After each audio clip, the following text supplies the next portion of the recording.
मैं मालिक के बच्चे को दूध पिलाती और बदले में मुझे मालिक 25,000 रुपये देता।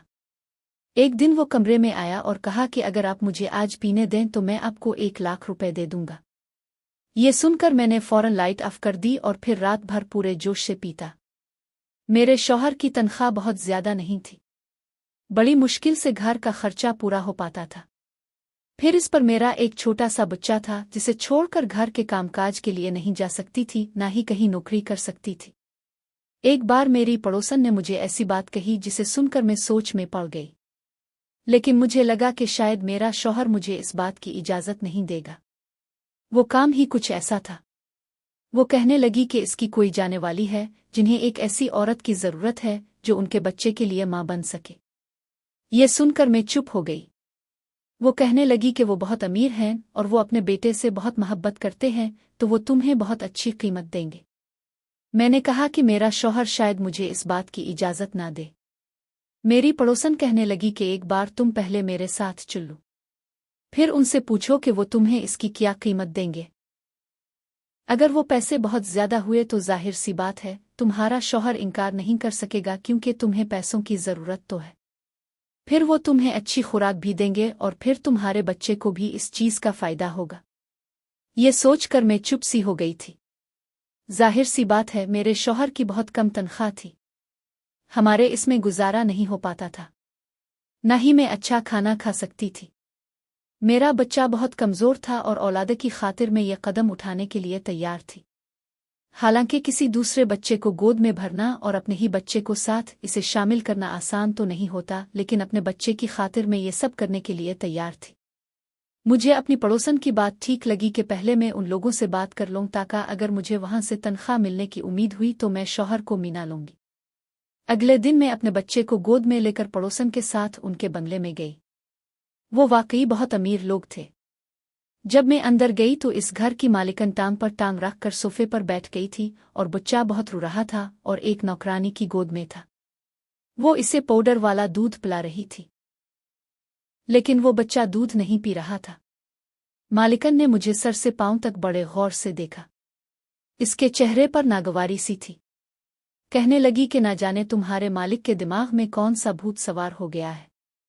आजकल लोग डब्बे का दूध पिलाते हैं और बच्चे पिल जाते हैं, लेकिन इसे अपनी ही बात पूरी करनी होती है। कहने लगी कि ये मिसला मेरा नहीं है। तुम्हारे मालिक कमरे से बाहर आते हैं तो उनसे बात कर लो। ये कहकर वो उठकर बाहर चली गई और ड्राइवर से कहने लगी कि शॉपिंग पर जाना है, इसलिए गाड़ी लेकर आओ। मैं तो इस औरत को देखकर हैरान सी रह गई थी कि ऐसी माँ थी। फिर मैं सोचने लगी कि शायद कोई बीमार औरत है जो कि मजबूर हालत में अपने बच्चे को इस हक से जुदा कर रही है। लेकिन ये तो हट्टी कट्टी और सेहतमंद औरत थी, अपने बच्चे को माँ का प्यार दे सकती थी। लेकिन शायद आजकल की मॉडर्न किस्म की माँ ऐसी ही होती है, अपने बच्चों को नौकरों के रहम और करम पर पालती है, जिन्हें सीने से लगाने के बजाय नौकरों के हाथ थमा देती है। मैंने गहरी ठंडी सांस भरी। बख्त की बात थी, पास इतनी रकम न थी कि अच्छी खुराक खाती ताकि मेरा बेटा भी सेहतमंद होता, और इस औरत के पास सब कुछ है, लेकिन ये फिर भी अपनी औलाद को इसके हक से दूर रख रही है। वो औरत जा चुकी थी। कुछ देर बाद ही इस घर का मालिक कमरे से निकला और मेरी पड़ोसन से कहने लगा कि क्या ये वही औरत है। पड़ोसन कहने लगी, जी ये वही औरत है।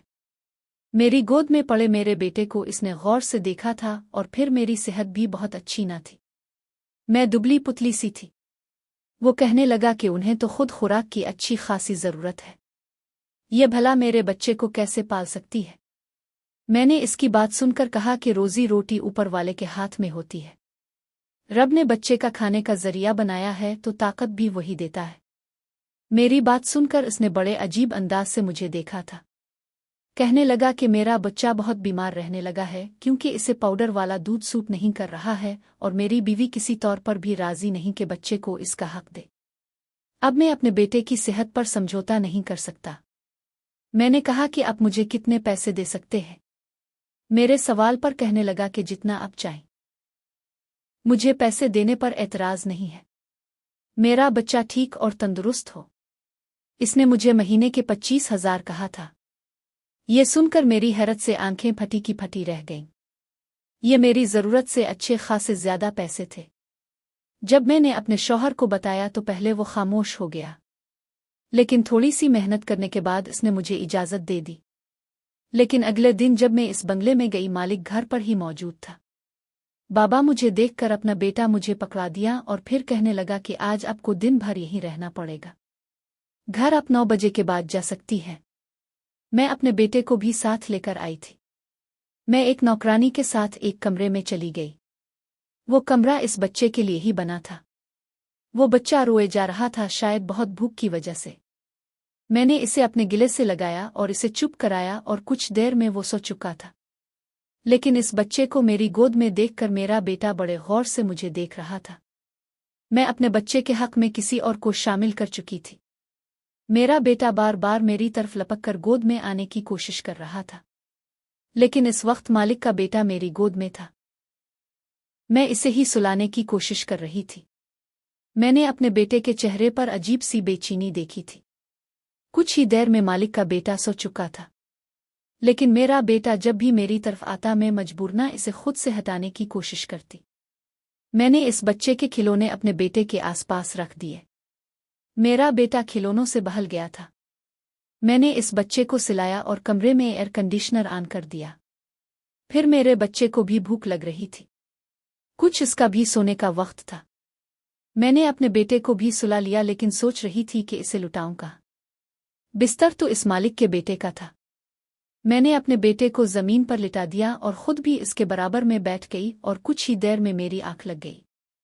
मुझे वहां बैठे हुए कुछ ही देर हुई थी कि कमरे का दरवाज़ा खुला और एक नौकरानी कमरे में दाखिल हुई। उसके हाथ में एक दूध का गिलास था। वो इसने मुझे दिया। मैं इसे हैरत से देखने लगी। कहने लगी कि मालिक कह रहे हैं कि इसे तुम पियो और कुछ देर बाद मैं तुम्हें फल ला कर दूंगी, वो भी सारे के सारे तुम्हें खाने पड़ेंगे। ये सुनकर तो मुझे हैरत हुई। मैंने कहा कि मैं ये सब कैसे खाऊंगी?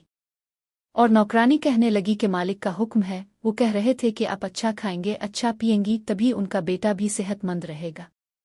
ये सुनकर मैंने दूध का गिलास पी लिया। पूरे 1 साल के बाद मैंने दूध का गिलास पिया था, वरना तो रोज बस 2 घूंट दूध में पत्ती चीनी डालकर पुतली सी चाय ही पीने को मिलती थी। साथ न जाने क्यों मेरी आंखों से आंसू बह रहे थे। वक्त भी इंसान को कैसे कैसे दिन दुखा देता है। कहाँ मैं एक एक रोटी को तरसती थी और यहाँ मेरे सामने दुनिया जहान की हर चीज रखी थी, सिर्फ इस मालिक के बच्चे की वजह से। 4-5 दिन में ही मेरी सेहत में काफी फर्क आना शुरू हुआ। लेकिन एक चीज जो मैंने महसूस की थी वो ये थी कि जब मैं मालिक के बेटे को कमरे में लेकर जाती, कुछ देर बाद मालिक किसी न किसी बहाने से कमरे में आ जाते। मुझे बड़ी अजीब सी नजरों से देखते। मुझे उलझन सी महसूस होती। मैं फौरन से उनके बच्चे को गोद से उतार देती। वो मुझसे अपने बेटे के बारे में पूछते। मुझे अपने मालिक की हरकत बहुत बुरी सी लगती थी कि क्यों कमरे में बगैर इजाजत के चले आते हैं। जब 4-5 दिन यही सिलसिला जारी रहा तो फिर मैंने एक दिन कह दिया कि देखें, मुझे अच्छा नहीं लगता, बार बार कमरे में आप क्यों आते हैं। मेरी बात पर उसके माथे पर बिल पड़ने लगे। कहने लगा कि सच्ची बात बताऊं आपको। मैंने कहा जी बताएं। वो कहने लगा कि देखो, मैं आपको जो खाने पीने में इतनी चीजें पेश करता हूँ सिर्फ इसलिए करता हूँ ताकि मेरा बच्चा अच्छी सेहत का हो जाए। मुझे ये शक रहता है कि आप मेरे बेटे के बजाय अपने बेटे से ज्यादा प्यार करती है, ज्यादा तवज्जो इसे देती हैं। मैं अगर पैसा खर्च कर रहा हूं तो अपनी औलाद के लिए कर रहा हूं। ये सुनकर तो मेरा दिमाग घूम गया। क्या समझता था कि क्या मैं बीमार हूं? मैं अपने बच्चे को सेहतमंद करूंगी और उसके बेटे को भूखा रखूंगी। मैंने कहा कि साहिब, मैं गरीब जरूर हूं लेकिन बेगैरत नहीं हूं। मुझे नमक की वफा करनी अच्छे से आती है। अगर आपको ऐसा लगता है तो ठीक है, आप किसी और को रख ले। ये कहने के बाद मैंने अपना बच्चा गोद में उठाया और बाहर जाने लगी। वो मुझे पीछे से पुकारता रह गया, लेकिन मैं 1 मिनट भी वहां ना रुकी और अपने घर आ गई। मैं गरीब जरूर थी लेकिन बेगैरत हरगिज नहीं थी। इतनी बातें सुनने के बाद भला मैं क्यों वहां पर राग जाती। मैं अपने बच्चे का हक इसके बेटे को दे रही थी, इसका भी ख्याल रखती थी। जब मैं वहां होती इसके बच्चे को संभालती और अपने बच्चे को इसके खिलौनों से बहलाती रहती। हालांकि मेरे बेटे का हक था कि मैं इसे दूध देती। इसी रात मुझ पर यह मुसीबत टूट गई। मेरा शौहर वापस घर नहीं आया था। रात के 12 बज गए थे तो मैं बहुत परेशान थी जब मुझे फ़ोन आया और किसी ने मुझे बताया कि मेरे शौहर का एक्सीडेंट हो गया है। ये सुनना था कि मैं जल्दी ही अस्पताल पहुंच गई। मेरे शौहर की मौत हो चुकी थी। वो बुरी तरह जख्मी था। जब मुझे डॉक्टर ने आकर बताया कि मेरा शौहर अब दुनिया में नहीं रहा तो मैं बेहोश होकर गिर चुकी थी। कभी मैं अपने कुछ माँ के बच्चे को देखती तो कभी अपने शौहर के मुर्दा जिस्म को मैं फूट फूट कर रोने लगी। कुछ समझ में नहीं आ रहा था कि क्या करूं। हमारे घर में लोगों की भीड़ जमा थी। सुबह ही मेरे शौहर का कफन दफन हो गया। वो रात यूं गुजरी जबकि मेरे बेटे को कुछ खबर न थी कि इसका बाप फौत हो चुका है। जो भी मुझे और मेरे बच्चे को देखता यही कहता कि तुम तो जवान हो और ये बच्चा मासूम आगे की जिंदगी कैसे काटेगा। तुम्हारा शौहर भी तुम्हें इस जवानी में इस दुनिया में अकेला छोड़कर चला गया। मैं सदमे से बैठी थी जब अगले दिन घर के दरवाजे पर एक गाड़ी आकर रुकी। गिल्ली के बच्चे गाड़ी के साथ भागते हुए आए। उन्हें देखकर मैं भी हैरान हो गई कि हमारे छोटे से मोहल्ले में ये बड़ी गाड़ी कहाँ से आ गई। तभी हमारे घर का दरवाज़ा खुला और मालिक को देखने लगी, जबकि मालिक सबको नज़रअंदाज करते हुए मेरे पास आए। हालत से उन्हें अंदाज़ा हो चुका था कि उन्हें ये खबर मिली कि मेरे शौहर की कल रात को ही मौत हो चुकी है। वो मुझसे हमदर्दी जताने लगे। मैं फूट फूट कर रोने लगी। फिर मुझसे कहने लगे कि मैं तुम्हें ये बताने आया हूं कि मेरा बच्चा अगर रात से बहुत ज्यादा रो रहा है, इसे तुम्हारी गोद की ऐसी आदत हो चुकी है। यही कहना था कि तुम वापस आ जाओ। मैं अपनी गलती पर शर्मिंदा हूं। बस अपने बच्चे को लेकर थोड़ा सा परेशान हो गया था, क्योंकि जिस बच्चे की सगी माँ सगी नहीं तो भला उसकी मुँह बोली माँ पर ये एकदम से कैसे यकीन कर सकता। मालिक अपनी जगह ठीक ही था। उन्होंने मेरे हाथ पर कुछ पैसे रखे फिर वहां से चले गए। मेरे शौहर की तो मौत हो चुकी थी, मगर घर का राशन भी खत्म होने को था। वहीं मुझे कई बार नौकरानी का फोन आ चुका था कि मालिक का बेटा बड़ा ही बीमार है, सिर्फ मेरी ही गोद में इसे सुकून मिलता है। मुझे इस बच्चे की भी फिक्र थी।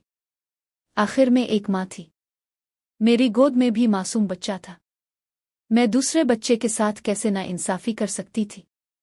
इसी रोज मैंने मालिक को फोन किया तो उन्होंने गाड़ी भिजवा दी जिसमें मैं बैठकर मालिक के घर पहुंची थी। मेरी हालत काफी खराब थी, मगर उसके बावजूद मैंने जैसे ही मालिक के बच्चे को उठाया तो वो फौरन खामोश हो गया और मेरे साथ खेलने लगा। इसे तो जैसे मेरी आदत सी हो चुकी थी। वो हर वक्त मेरे पास ही रहता। ये देखकर मालिक बहुत खुश हुए। फिर एक दिन मेरे पास आकर कहने लगे कि तुम ठीक समझो तो यहीं रह लो। मैं तुम्हारे लिए क्वार्टर खाली करवा दूंगा। वैसे भी तुम्हारा दुनिया में कोई नहीं रहा, तो बेहतर है अकेले रहने से यहीं रह लिया करो। उनकी बात तो मुझे बुरी भी नहीं लगी थी। अब तो मालिक का रवैया मेरे बेटे के साथ ठीक रहने लगा था। इसका भी बहुत ख्याल रखते थे। जो भी चीज़ अपने बेटे के लिए लेते वही मेरे बेटे के लिए लेकर आते थे, जबकि मालिकन का तो कुछ पता ही ना रहता। वो कब घर पर आ रही है कब जा रही है मालिक को भी कुछ खबर ना होती। हर वक्त उनकी शॉपिंग और दोस्तों के साथ पार्टी ही होती। कई बार तो वो दूसरे मुल्क अकेले अपने दोस्तों से मिलने के लिए भी जा चुकी थी। उन्हें इस बात की जरा भी परवाह नहीं थी कि इसका बच्चा किस हाल में है। मैं अपने शौहर को याद करके काफी उदास रहने लगी थी। मेरा बेटा भी अपने बाप को याद करके रोता रहता। एक दिन मालिक के बेटे की तबीयत खराब थी। मैं जाने लगी तो मालिक बोले कि आज तुम यहीं रख जाओ, मेरे बेटे के कमरे में ही सो जाना। मेरे बेटे की तबीयत खराब है और वो सिर्फ तुम्हारे पास ही रहता है और वो फिर तुम्हारे पास ही खामोश भी रहता है। मजबूरना मुझे वहीं पर रुकना पड़ा। आधी रात को मालिक का बेटा भूख की शिद्दत से जागा तो मैं इसे दूध पिलाने लगी थी। तभी मालिक कमरे में चले आए। मैं अपने ही ध्यान में बैठी थी। जब कदमों की आहट सुनी तो घबरा कर मालिक के बेटे को खुद से दूर करने लगी। वो सो चुका था और उसकी तबीयत भी कुछ ठीक नहीं थी। मेरी हड़बड़ाहट देखकर मालिक मेरे सामने कुर्सी खींचकर बैठ गए और फिर जो बोले वो सुनकर मेरे कदमों के नीचे से जमीन निकल चुकी थी। मालिक कहने लगे कि देखो जो मैं कह रहा हूं वो ध्यान से सुनना। मैं एक ऐसी लड़की से शादी करना चाहता था जो न सिर्फ दुनियादारी संभाले बल्कि घरदारी भी और मेरी होने वाली औलाद को भी संभाले, इसकी अच्छी परवरिश करे। जबकि मैंने जिस औरत से शादी की इसमें ऐसी कोई खास बात मौजूद नहीं है। इसलिए मैं चाहता हूं कि तुम मुझसे शादी कर लो। तुम मेरे बेटे का अपने बच्चे की तरह ही ख्याल रखती हो। मेरा बच्चा भी तुमसे घुल मिल चुका है। मैं चाहता हूं कि तुम्हें इसकी मां का दर्जा दूं। मैंने जब मालिक की बात सुनी तो मेरा चेहरा लाल हो चुका था। मैं फौरन कहने लगी, नहीं नहीं, मुझे सिर्फ अपने शौहर से मोहब्बत है। मैं ऐसी कैसे आपसे शादी कर लूं? अभी तो उनकी रूह को सुकून भी नहीं मिला होगा। मैं फौरन अपने क्वार्टर में चली गई। मगर मालिक कहने लगे कि तुम्हें ये फैसले का हक है। तुम जो कहोगी मैं वही करूंगा। मालिक का रवैया मेरे बच्चे के साथ बहुत अच्छा था। इसे तो अमीरों वाले अरमान और सब कुछ मिल रहे थे। मैंने बहुत सोचा और अपने बच्चे के मुस्तकबिल का सोचा तो मैंने मजबूरना मालिक को हाँ कर दी। मुझे मालिक की तरफ से बड़ी बेचैनी थी। जैसे ही मैंने मालिक से शादी के लिए हाँ की तो मालिक ने फौरन अपनी पहली बीवी को तलाक दे दी। वो चीखती चलाती रही, मगर मालिक ने इससे अपने सारे बैंक बैलेंस और कार्ड ले लिए। अब तक वो जितनी भी ऐश कर रही थी वो मालिक के पैसों पर ही था। मालिक ने इससे पैसे ले लिए तो वो कंगाल हो गई थी। उन्होंने मुझसे शादी कर ली। कभी कभी मुझे लगता है कि मैंने ये फैसला करके गलत किया, मगर शादी के बाद जब मैं मालिक की हकीकत देखती और मोहब्बत देखती तो मैं खुद को खुशकिस्मत समझने लगी। शायद यही मेरे नसीब में लिखा था। मेरे बेटे को बाप का प्यार मिल रहा था। मालिक के बेटे को एक माँ की मोहब्बत मिल रही थी। मैंने अपने ऊपर वाले का शुक्रिया अदा किया। इसने बंद रास्ते खोल दिए और मेरी जिंदगी में खुशियां भर दे।